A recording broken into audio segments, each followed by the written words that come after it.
إن الذين آمنوا وعملوا الصالحات سيجعل لهم الرحمن ودا۔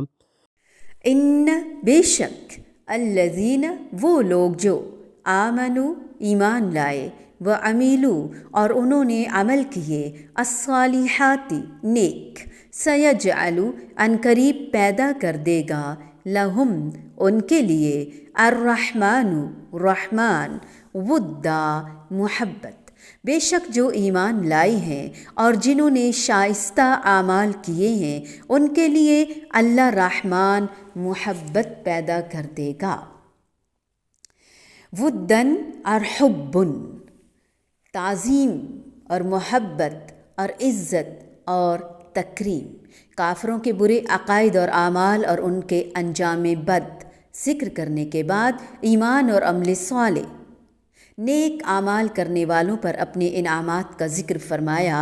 اس آیت کے 3 معنی ہو سکتے ہیں، اور محبت اللہ ہی ڈالتا ہے دلوں میں، کوئی انسان نہیں ڈال سکتا کسی دوسرے کے دل میں محبت۔ اہل ایمان پر زمین ہمیشہ تنگ کر دی گئی، کل بھی اور آج بھی زمین انہیں پناہ نہیں دیتی، چھپتے پھرتے ہیں، انہیں قیمت لگانی ہوتی ہے۔ حق پر ایک دور سختی کا ضرور آتا ہے، کل بھی آیا تھا، آج بھی آئے گا۔ اسلام دار ارقم میں چھپ چھپ کر پھیل رہا تھا، غار ثور میں چھپا تھا، لیکن اللہ تعالیٰ کا یہ وعدہ کل بھی تھا جو پورا ہوا، اور انشاءاللہ تعالیٰ آج بھی پورا ہوگا۔ ان قریب رحمان ان کے لیے دلوں میں محبت پیدا فرما دے گا۔ وہی صحابہ کرام رضی اللہ تعالی عنہم جو چھپتے پھرتے تھے محبوب ترین ہو گئے، ان کے ناموں پر دنیا بھر میں نام رکھے گئے، ان پر کتابیں لکھی گئیں، ہر دور میں لکھی گئیں، ان کے اسوہ حسنہ کو سند قرار دیا گیا۔ تو حبن اور ودن محبت ہے، حب محبت ہے، ودود ود محبت ہے۔ 3 معنوں میں اس آیت کو ہم لیتے ہیں، تینوں درست ہیں، جن کی قرآن اور حدیث سے بھی تائید ملتی ہے۔ اللہ رب العزت کے کلام سے بڑھ کر جامع کلام کوئی نہیں کہ جس کے تھوڑے سے کلمات میں بہت سارے معنی ہیں۔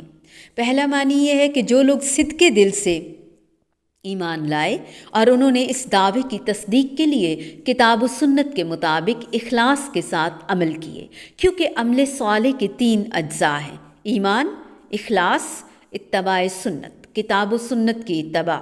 تو اللہ تعالیٰ بہت جلد ایمان والوں کے دلوں میں ان کے لیے عظیم محبت رکھ دے گا، جبکہ دشمنوں کے دلوں میں ان کی ہیبت اور رعب ڈال دے گا، جیسا کہ رسول اللہ صلی اللہ علیہ وآلہ وسلم کا رعب 1 مہینے کی مسافت پر دور دشمن پر پڑ جاتا تھا۔ محبت انہیں لوگوں کی محبت حاصل کرنے کی کسی کوشش یا لوگوں کی دوستی کے اسباب میں سے کسی سبب، مثلاً قرابت داری کی وجہ سے، احسان کر کے، مروت یا خوش اخلاقی کی وجہ سے ہم محبت حاصل کر سکتے ہیں۔ رحمان کی عنایت سے محبت حاصل ہوتی ہے۔ اصل میں یہ ہم جو طریقہ کر لیں، محبت اللہ دلوں میں ڈالتا ہے، جن لوگوں سے وہ ملا بھی نہیں ہوتا اور وہ بھی ان سے محبت رکھتے ہیں۔ یہ رحمان کی صفت ہے، دلوں میں محبت پیدا کرنا۔ یہ بہت بڑی کوالٹی ہے، اگر ہو جائے اللہ کی طرف سے یہ پیدا ہو جائے ہمارے دلوں میں دوسروں کی محبت اور خیر خواہی۔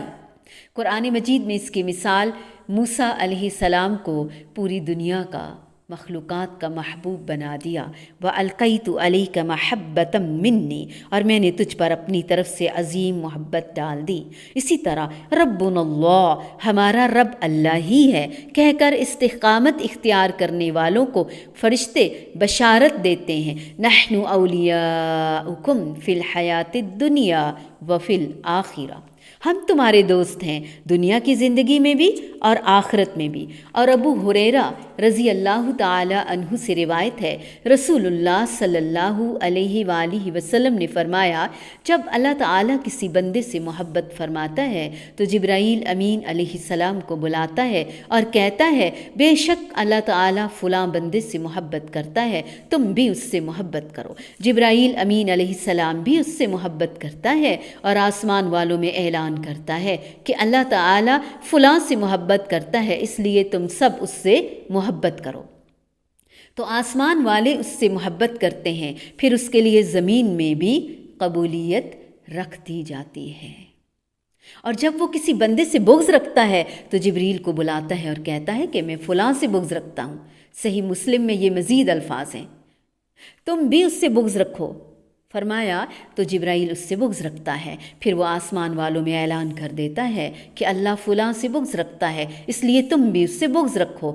فرمایا تو وہ بھی اس سے بغض رکھتے ہیں، پھر اس کے لیے زمین میں دلی دشمنی رکھ دی جاتی ہے۔ یہ آیت مکہ معظمہ میں نازل ہوئی، جہاں مسلمان انتہائی مظلومیت اور قسم پرسی کی زندگی گزار رہے تھے۔ گویا اللہ تعالیٰ نے ان سے وعدہ فرمایا کہ عنقریب حالات بدل جائیں گے، لوگ جوک در جوک اسلام میں داخل ہوں گے اور تم ذلیل و رسوا ہونے کی بجائے محبوب خلائق بن کر زندگی گزارو گے۔ چنانچہ یہ وعدہ پورا ہوا اور رہتی دنیا تک لوگوں کے دلوں میں صحابہ کرام رضی اللہ تعالی عنہم کی وہ محبت پیدا ہوئی جس کی مثال ملنا مشکل ہے۔ پھر دوسرا معنی اس آیت کا یہ ہے کہ اللہ تعالیٰ ایمان اور عمل صالح والوں کے لیے آپس میں محبت پیدا فرما دے گا۔ جو پہلے جانی دشمن تھے ایمان کے بعد دلی دوست بن جائیں گے، جیسا کہ اللہ رب العزت نے فرمایا سورۃ الانفال میں، وہی ہے جس نے تجھے اپنی مدد کے ساتھ اور مومنوں کے ساتھ قوت بخشی اور ان کے دلوں کے درمیان الفت ڈال دی۔ اگر تو زمین میں جو کچھ ہے سب خرچ کر دیتا تو بھی ان کے دلوں میں الفت نہ ڈال سکتا، اور لیکن اللہ تعالیٰ نے ان کے درمیان الفت اور محبت ڈال دی۔ بے شک وہ سب پر غالب کمال حکمت والا ہے۔ یہ رحمان کی اسی رحمت کا تو نتیجہ ہے۔ هو الذی ایدک بنصرہ وبالمؤمنین وألف بین قلوبہم لو انفقت ما فی الارض جمیعا ما ألفت بین قلوبہم ولکن اللہ ألف بینہم انہ عزیز حکیم۔ یہ رحمان کی اس رحمت کا نتیجہ ہے کہ مدتوں لڑنے والے اوس اور خزرج بھائی بھائی بن گئے۔ حبش کے بلال، روم کے صہیب، ایران کے سلیمان، مدینہ کے انصار اور مکہ کے قریش مہاجرین آپس میں بھائی بھائی بن گئے۔ انما المؤمنون اخوہ، عملی نمونہ پیش کر دیا محبت کا، ایثار اور قربانی کا، اخوت اور بھائی چارے کا۔ اگر ان کی کوئی باہمی رنجش رہ بھی گئی تو اللہ تعالیٰ نے جنت میں جانے سے پہلے اسے دور کرنے کا وعدہ فرمایا۔ سورۃ الحجر آیت نمبر 47۔ محبت ایمانداروں کے دلوں میں پیدا ہوتی ہے، کفار کے دلوں میں نہیں۔ اس کی مثال ثمامہ بن اسال اور ہند بن عتبہ رضی اللہ تعالی عنہما ہیں، جنہوں نے شہادت دے دی۔ اسلام لانے سے پہلے ان کے نزدیک رسول اللہ صلی اللہ علیہ وآلہ وسلم سے زیادہ مبغوض کوئی نہ تھا، لیکن پھر ایمان لانے کے بعد آپ صلی اللہ علیہ وآلہ وسلم سے بڑھ کر محبوب کوئی نہ تھا۔ ودن تیسرا معنی محبوب ترین چیز، محبوب ایمان اور عمل صالح والے جو چیز محبوب رکھیں گے، پسند کریں گے، رحمان جنت میں انہیں وہی عطا فرمائے گا جیسا کہ فرمایا وَلَكُمْ فِيهَا مَا تَشْتَهِي أَنفُسُكُمْ وَلَكُمْ فِيهَا مَا تَدَّعُونَ۔ حامیم سجدہ۔ اور تمہارے لیے اس جنت میں جو کچھ ہے وہ تمہارے دل چاہیں گے، اور تمہارے لیے اس میں وہ کچھ ہے جو تم مانگو گے، وہ کچھ ہے جو تمہارے دل چاہیں گے اور وہ کچھ ہے جو تم مانگو گے۔ سبحان اللہ۔ اللہم اجعلنا منہم، آمین۔ ان الذين آمنوا وعملوا الصالحات سيجعل لهم الرحمن ودا